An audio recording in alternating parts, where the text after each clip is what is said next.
Hello and welcome to this week's edition of the Swans Bigfooty Podcast. My name is Bonz. Joining me tonight is SM. Hey guys. Vonn. Hey guys. And Swansrule100. Hello everyone. Look, we're coming off an incredibly disappointing loss to North Melbourne. SM, do you want to kick it away? Yeah, I didn't make it down to the game this week, so I got to watch on TV, which is a bit different from previous weeks where I've been at the game. So it was interesting to actually see our structure from quite a different angle, and it wasn't any prettier watching it on TV, let me tell you that, especially with Dwayne Russell and Jason Dunstall kicking us at every opportunity. But look, it was a very disappointing performance all round from the team, and once again our forward structure really let us down. Disappointing to see that, both teams played with a loose man, but it always seemed like when we were kicking it into our forward line, North did have that loose man to help mop up. But when they were going forward, they seemed to outnumber us in our defensive 50 as well. It was just a disappointing performance all around. So, yeah. Okay. Swansrule100, what are your views on the match? Obviously, it was very disappointing. I thought we cost ourselves early on by leaving Derricks in the side despite the wet weather. I think North picking Nahas and dropping Curry exposed us. I don't know why the setup was up forward with LRT, Derricks and Franklin so often when we kicked it forward and we had no crummers. There's a real lack of two-way running in the midfield at the moment. The defence was pretty poor, but I really am focused on how poor the midfield was today and the fact that they're not helping out the defence or the forward line at all. The only people I'd give a pass mark to today were probably Smith, who I thought was our best, McGlynn, Rampy was pretty good, and Kennedy was solid. I'm talking just a pass mark. It may be Cunningham if I was being generous, but the rest were pretty poor. And full credit to North, they outplayed us in just pure effort. And that's the disappointing part, the lack of effort. Vonn, what are your views on the match? I have to repeat a lot of what I said against Collingwood. I'm not really going to repeat that again because that's just it's going to be pointless. Essentially what SM and SR have already talked about, effort, defence, forward line, so pretty much every facet of the game. What I want to add was, I guess, on my way home, aside from just looking at it, I was kind of trying to figure out how we dropped off so badly, and obviously there's a psychological reason, and whilst I don't know, I feel like if we point to Franklin, it's almost as though it's too obvious. Like, it's very easy to just point the finger at him and say, he's had that run-on effect. But I don't know, I was playing around with the theory, and this isn't one I believe, but I almost kind of felt watching the game today that a lot of our younger players, such as Hanbury and all of them, not younger, but they're kind of, stepping up now.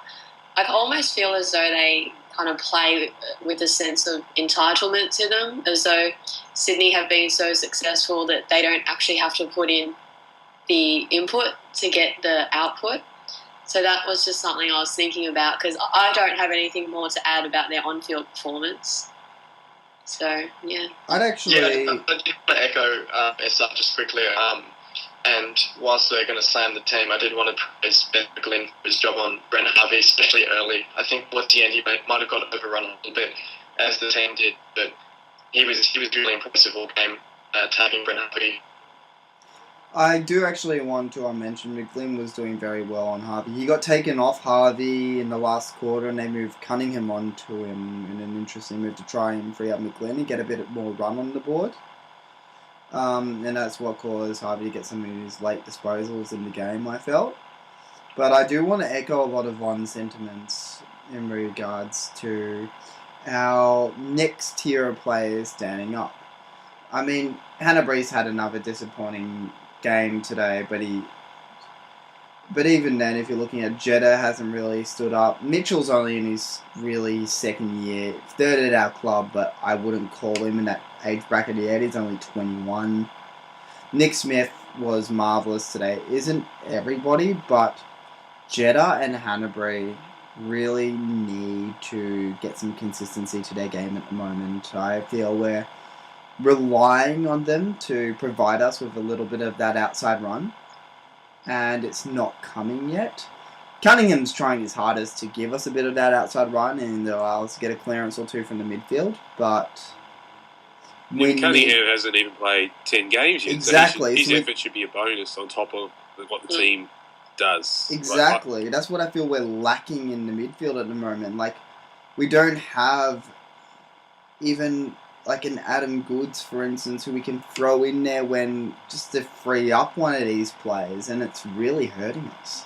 So I think it's funny that you mentioned Adam Goods because we all obviously know his leadership. Today was also Jude Bolton's farewell, so he did a little bit of a walk around the SCG.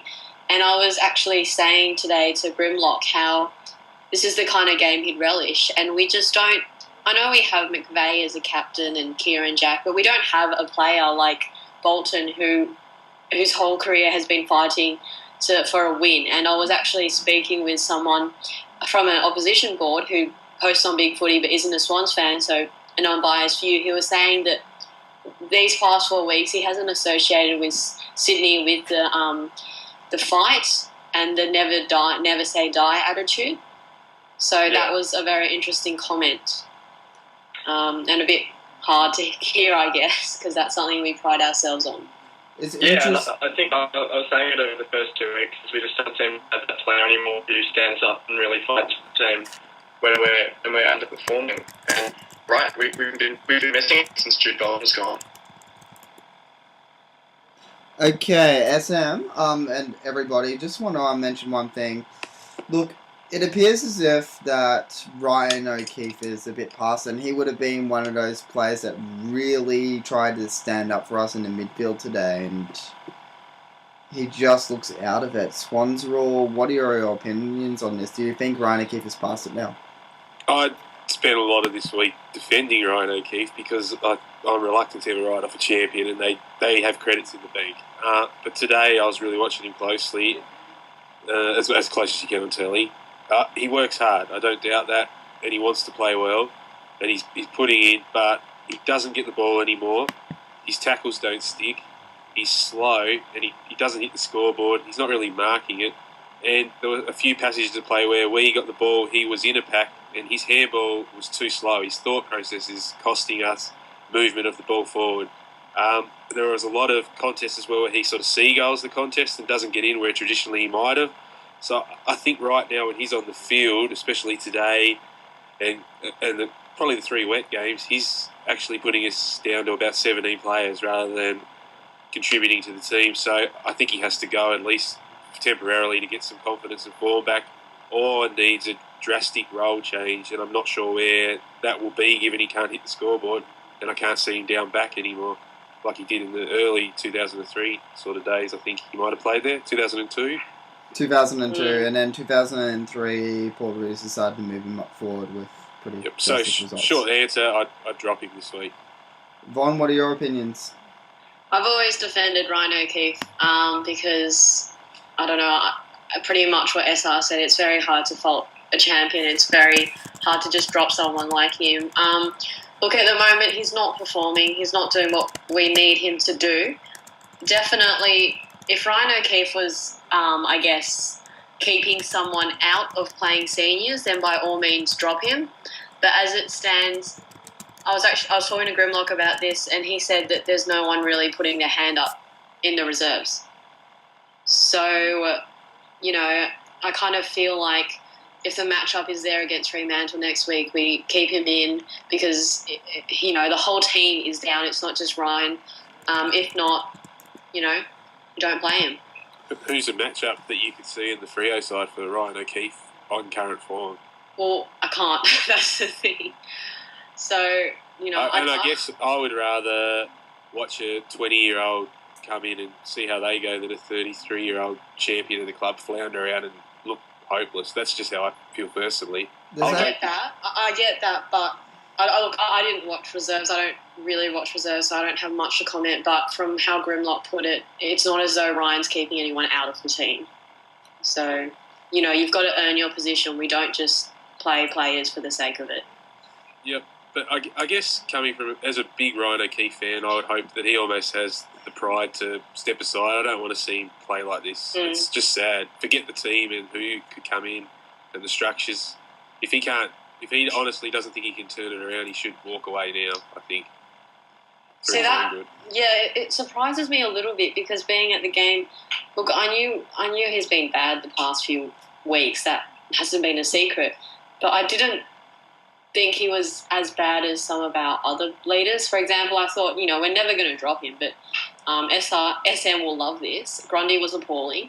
Shaw has been average for the past few weeks. So I don't know what he did that was so bad because, I haven't watched a replay yet. So I don't know. It's in regards to who Ryan O'Keefe may actually be keeping out of the side at the moment. Look, Bird was once again named in the best in the reserves today, second best on ground behind Membry. But the other player who's been named in the best in our reserves every week so far this season and is getting a lot of the ball around the clearances at the moment is Lloyd.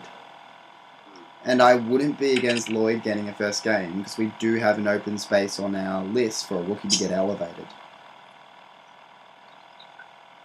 But, as being said, I haven't seen the reserves personally play except for the replay of the match last week where it was very impressive. Now, may as well go on to the next segment. Vonn, I want you to talk about and give me your opinion on where Ted Richards currently is. He has made a few very uncharacteristic, basically drops and turning over the ball a little bit recently. What's your opinion on where Richards is at right now? Well, the thing with the whole defensive cohort during our premiership year and when we were very strong and leading the league in it is that there was no one standout. Like, I know Richards was really great and Grundy, was a supporting role. But the whole back six, Matner, all of them, they all worked. And now that the whole defence is kind of in shambles, it's sort of highlighting the very bad individual performances such as Grundy, and Richards today didn't have a very good game either. But I almost feel as though that's because the workload and what's been required of them has just intensified owing to the fact we don't have any of that, I guess, gel that we had those years ago. So Richards definitely hasn't played to a form I think he'd be pleased about. But at the same time, all of the blame can't go on him. Vonn, do you believe that a lot of Richards' form in the last 2 years could be actually aligned to Alex Johnson going down with injury? Maybe.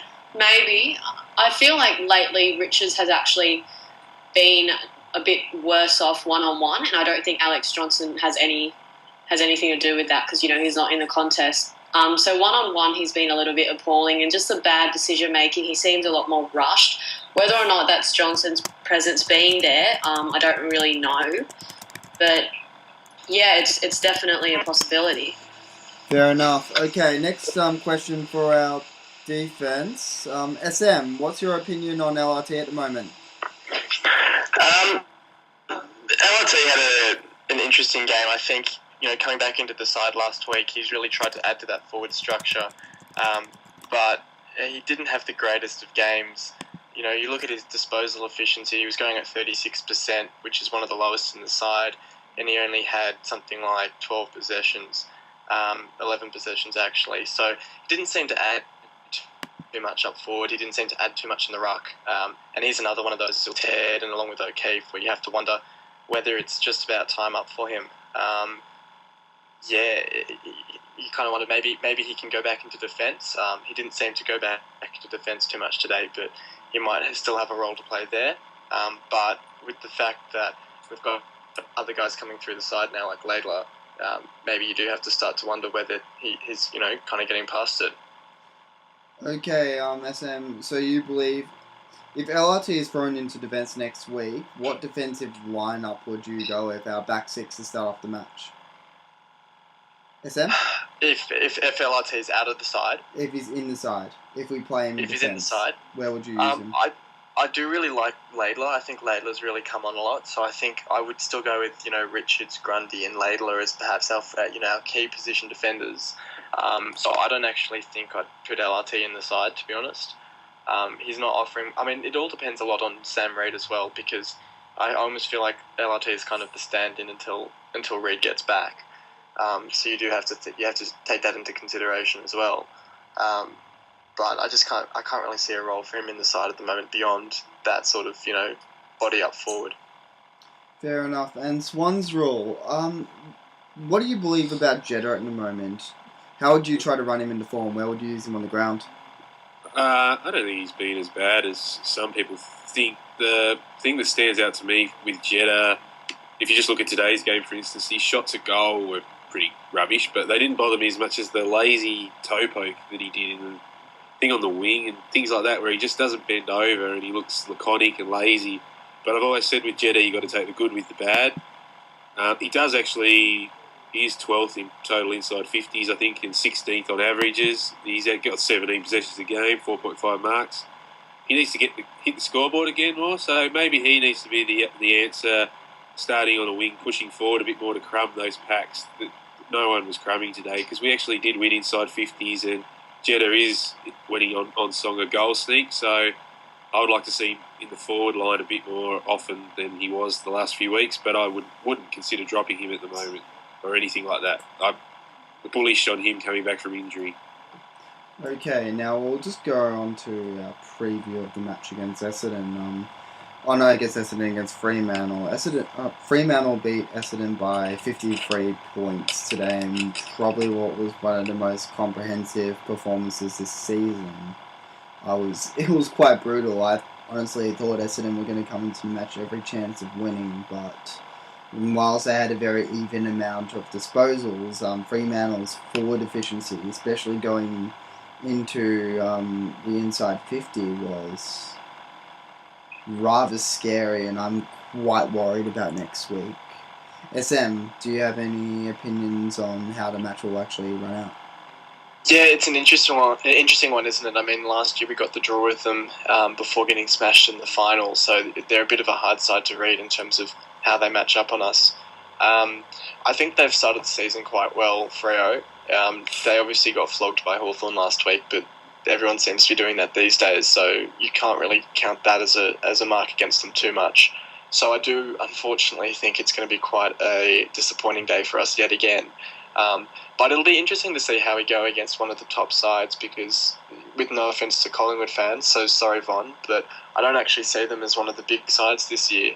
So we haven't really come up against one of the flag favourites, I suppose. It'll be interesting to see how we go, but if we can keep it within 40, I guess that's kind of my wishful thinking, I guess. Right now, in regards to this match, I am praying for dry weather.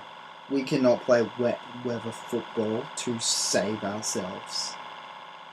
If it's raining next week, I am worried it'll be over 100 points.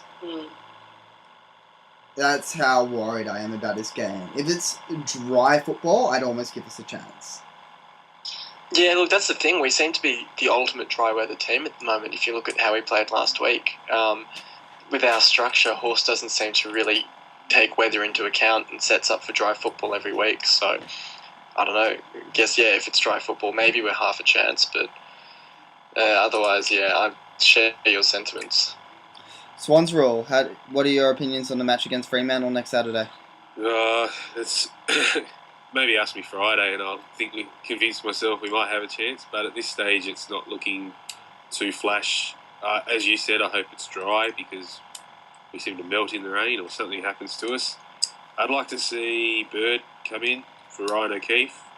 I'd like to see, if Tippett's available, I'd bring him in for Derricks. But I think he might have been another week away, I heard, today. Otherwise, I'd be tempted to try Nankervis for Derricks, who does try hard but offers little. The other one, I think Hanbury also has to be dropped, because we have to send a message to some of these midfielders who Vonn mentioned play with an entitlement that I think is prevalent in some of the middle tier players. I think he needs to go, get some form, get 40 touches in the seconds. And I'd like to see some pace in the side, so Brandon Jack. I think it's time to put Rowan back on the ground full time, but play him in the forward line alongside Franklin. And if we can get LRT into the back line somehow, then that would be ideal. The scary part is Fife's back this week, and he seems to play well against us, so I'm not the way we've played, I don't see how we beat Freo, but I'd love to be pleasantly surprised. It'd be nice. The matchup I'm really worried at in Fremantle is McFarlane. Like today, we really struggled with Thompson from North Melbourne. If they can get a loose man and it's McFarlane in defence, we need to have a defensive forward, whether that be Rohan or whether we bring in someone like Membry who could take goals today in the reserves. We just need somebody to actually man up on the loose man inside 50. But Longmire either gives the instruction and it's ignored, which seems unlikely, or has some seeming reluctance to ever man up on the loose defender for the other team. Like, you let Nick Maxwell turn a game, and now today Thompson, and I can't remember GWS, I've blocked that from my memory, but why can't he send a player down there to man up on these guys who are clearly killing us with our forward? We won the inside 50s today, but it gets mopped out by a spare player all the time. How does he let that happen? It's just beyond me, some of his coaching moves at the moment. I fully agree. Vonn, what are your views on the upcoming Fremantle match? Yeah, a few things. First of all, us Collingwood fans are up and about because, look, we're above Sydney on the ladder. Secondly, this Fremantle match, I usually go into denial after the Swans lose. I just pretend that AFL doesn't exist and it didn't happen. So for the upcoming Fremantle game, I do not think we will get within 80 points of them. 80. Okay. I think they'll beat us by over 80 points. It's just, I guess we always want to cling on to the hope, and we are quite biased in that we know how well our team can play, but we have to look at how we are actually playing, not what our full potential is. So if we look at our current form, they're going to smash us by over 10 goals. That's just how it is, I think. Yeah. So that's what I wanted to say. I agree with a lot of the ins and outs that SR had. Heads have got a roll, and Hannah's is the first one I'm looking at. I've had a complaint with Hannah's form since I think round 2, and I've singled him out as well. The only thing I want to add is I don't really want to move LRT into the back line, not because I don't think he'll be an asset there, but because our forward line is just that depleted that we played Grundy as a forward. That's how bad it is. So I don't understand. Sorry. Yeah, so I just wanted to say, so I'd like to see us bring in like Membry or someone from the forward line that has actual experience, whether it be at reserves level playing football in the forward line. So that's the only change I'd like to see aside from Bird for Ryan O'Keefe. Okay then, personally my ins and outs for this week, I'd like to see Ryan O'Keefe out, Derek's out. If Tippett isn't fit, I'd like to see Membry come in and Lloyd. SM, what are your ins and outs for the week? I don't think this is the way to be blooding youngsters, to be honest. I just you become almost Melbourne-like if you're going to start getting kids used to 10-goal thrashings in their first game. So I probably wouldn't bring any of the youngsters in. But I do agree, I think O'Keefe probably out, and I'd bring Brandon Jack in for a bit of speed. And I'd probably also drop LRT and bring in Craig Bird for a bit more defensive pressure in our forward 50. I think we went too tall against North Melbourne. And what I was going to say just before, I don't understand why we moved Grundy forward. We took a tall off in Derek's to, you would hope, clear out our forward 50 bit, get some more pace in there, which is what Rowan was for. And next thing we know, Rowan's in the defensive 50 and Grundy's up forward. And it just highlights to me that I don't know what Horse thinks he's doing, but he doesn't seem to understand the wet weather footy and that you need a bit of pace around the ball rather than your tall timber. So if you I'm just curious with your ins and outs, because I'm just thinking if we go with your ones, so we essentially isolate Buddy in the forward line because we won't have any other forward. Yeah, I put Buddy one out in deep forward, which is what works. Adelaide, I'd have Brandon, Jack, and Jeddah and Rowan crumbing at his feet. Played Rowan basically as your second tall forward because he can, and you try and take advantage of the fact that he's got the pace as well to get the ball when it hits the deck. Because I reckon, given the weather, I can't really look a week ahead, but I reckon it's going to be raining again. So I would go with a pretty small forward line. I mean, if you have Jeddah, Rowan, Brandon, Jack crumbing at the feet of Franklin, with Bird applying some defensive pressure in the forward 50, as well as someone like a Pike or Derek's resting up forward, I think that's going to be the more effective way to go. Okay, then I'd fully agree with that. Now, let's try and not be negative for the moment and try and look at the big positive from the weekend. And I'm talking the big positive. At least we're not Carlton at the moment.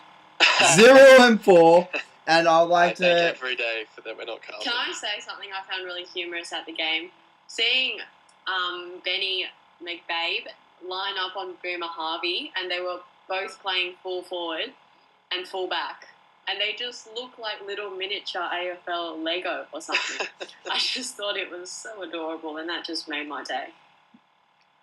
I also just want to give one wholehearted thank you once again to Paul Roos. I really don't like Carlton. At least Carlton lost this weekend. Thank you, Roos. You're still doing us a good solid, and we all love you still at the Swans. Yeah, thanks Absolutely. for ruining my tipping. Yes.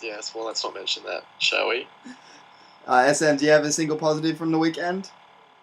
Oh, jeez, you're asking a lot of me, Bonz. Look, I'll give my positive to the fact that Grundy kicked a goal. It's good to see. It's good to see my theory that he does work as a forward. As much as I'm baking horse for throwing him up forward, it does continue to prove my theory that I do actually like him and rate him as a forward player. So I'll give that as my positive, to see Grundy kick a goal. Okay, Swansrule100. Do you have a positive from the weekend? I mentioned Smith already, but I would also give a shout out to probably the player who's I bet he's almost the lowest paid player in the team today, Laidler. He wasn't great, but he did kick 2 goals, so Yeah. he has a go in his games, so that's all I'm looking for, effort at the moment. That goal from outside 50 was a beauty. 2 goals from outside 50, thank you very much. At one point, he had kicked 66% of our goals. Like, up to the halftime. Yeah. Just make of that what you will. Thank you, Carlton. Layla, our next... We don't need to pay our forwards $10 million. Layla, our new $10 million man. Yeah. Now we'll go on to... Okay, Swansrule, what's your sure thing for the week? My sure thing for the week is... I don't know. Okay, do you have a worse... Richmond will beat Brisbane and we'll lose to Fremantle. And do you have a worse nightmare? A nightmare? Yep. I think we're living it at the moment. My nightmare would be that we continue to lose and Adelaide win of a weekend, and I have to put up with my wife talking about that. Okay, SM, sure thing for the week? Oh, sure thing.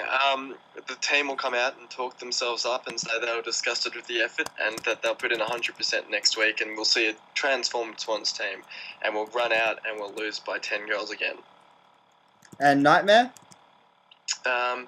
Well, yeah, echoing SR sentiment, I think we're living it at the moment, but I guess nightmare would just be to see a 100-point belting for the Swans, and yeah, maybe Carlton to win. And who else hasn't won a game yet? Is it just Carlton and Brisbane? Maybe seeing Carlton and Brisbane winning and seeing us basically bottom of the ladder. Okay. Vonn, sure thing for the week? I don't have a sense of reality right now. After Swans losses, I kind of sink into deep depression. So I don't have a sure thing at all. I can tell you the worst nightmare, and that's pretty much everything right now. Okay then, my sure thing for the week. Heads will roll at the selection table. I think there will be at least 3 changes to the team after today's performance. Nightmare. Franklin to get suspended for that stupid hit. Yeah. He won't. It happened. That actually should be the sure thing for the won't. week. It won't happen. Sure if thing it does, I will literally strip naked and run onto SCG No one wants to next see week. that.